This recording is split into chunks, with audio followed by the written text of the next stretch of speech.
కాళేశ్వరం ప్రాజెక్టుపై కాంగ్రెస్ ప్రభుత్వం అబద్ధపు ప్రచారం ఆపాలని కన్నెపల్లి పంప్ హౌస్ ద్వారా నీటిని పంపింగ్ చేయాలని రామగుండం మాజీ ఎమ్మెల్యే కోరుగంటి చందర్ డిమాండ్ చేశారు.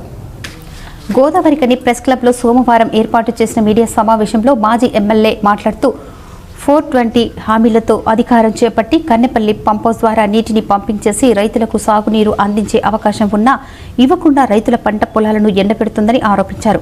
అలాగే కాళేశ్వరం ప్రాజెక్టుతో సంబంధం లేకుండా వరద నీటిని సుందిల్ల అన్నారం బ్యారేజ్ల వద్ద స్టోరేజ్ చేయవచ్చని ఈ ప్రభుత్వం అది కూడా చేయడం కాదన్నారు.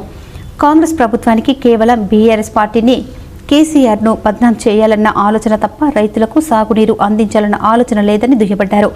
కాంగ్రెస్ ప్రభుత్వం కన్నెపల్లి పంప్ హౌస్ నుండి నీటిని పంపింగ్ చేసి బ్యారేజ్లకు నింపాలని, అలాగే వరద నీటిని సుందిల్ల అన్నారం బ్యారేజ్లో ఆపాలని డిమాండ్ చేశారు. వారం రోజుల సమయం ఇస్తున్నామని, అప్పటికీ కూడా ప్రభుత్వం స్పందించకుంటే బీఆర్ఎస్ పార్టీ పోరాటాలకు సిద్ధమవుతుందని హెచ్చరించారు.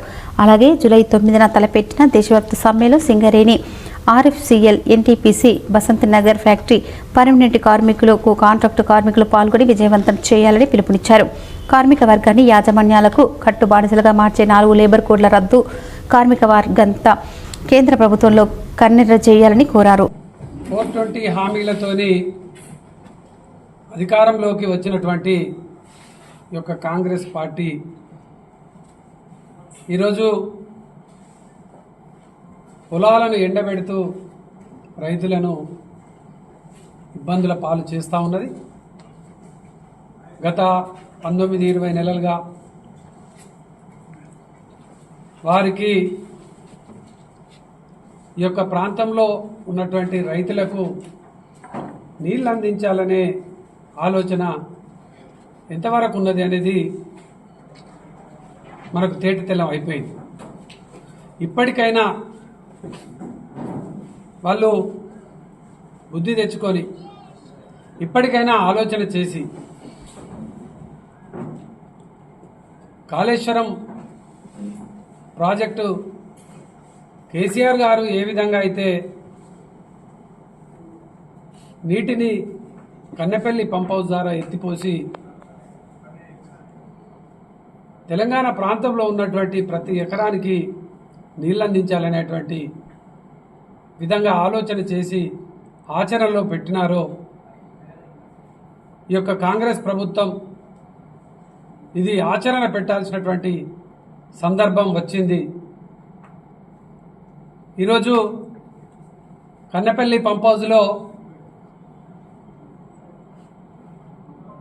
73,600 క్యూసెక్ల నీరు ఇలా వరద కొనసాగుతూ ఉన్నది. తెలంగాణ ప్రాంతంలో వర్షపాతం నమోదవుతూ ఉన్నది.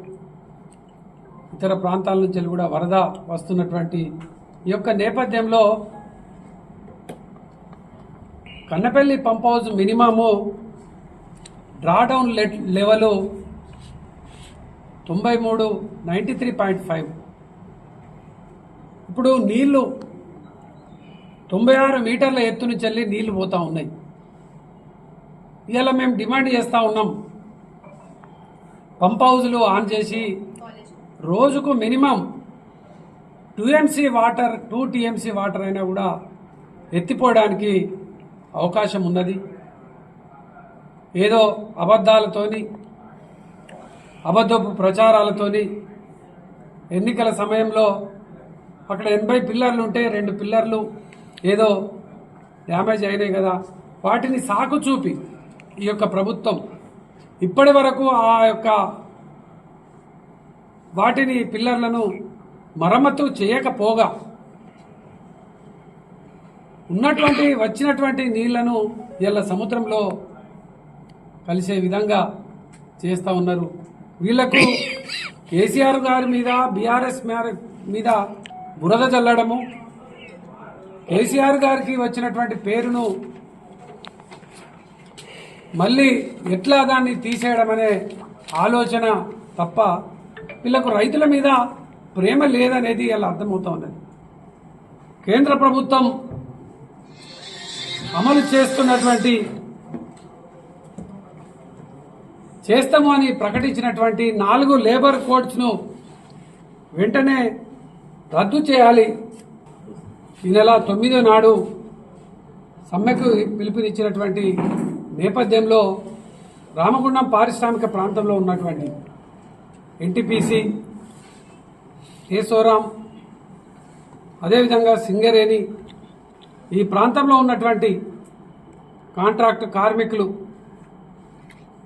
పర్మనెంట్ కార్మికులు ఈ యొక్క సమ్మెలో పాల్గొనాలని, ఈ సమ్మెకు మేము సంపూర్ణంగా రామగుండం నియోజకవర్గంలో ఉన్నటువంటి కార్మిక వర్గానికి, అన్ని జేఏసీ సంఘాలకు సంపూర్ణమైన మద్దతు ఈ సందర్భంగా తెలియజేస్తా ఉన్నాం. ఈ మీడియా సమావేశంలో బీఆర్ఎస్ నాయకులు నడిపెల్లి మురళీధర్రావు, మారుతి కోపు అలయ్య యాదవ్, బొడ్డు రవీందర్, నీరటి శ్రీనివాస్, మెతుకు దేవరాజు, వాసు, చింటూ, శ్రావణ్ తదితరులు పాల్గొన్నారు.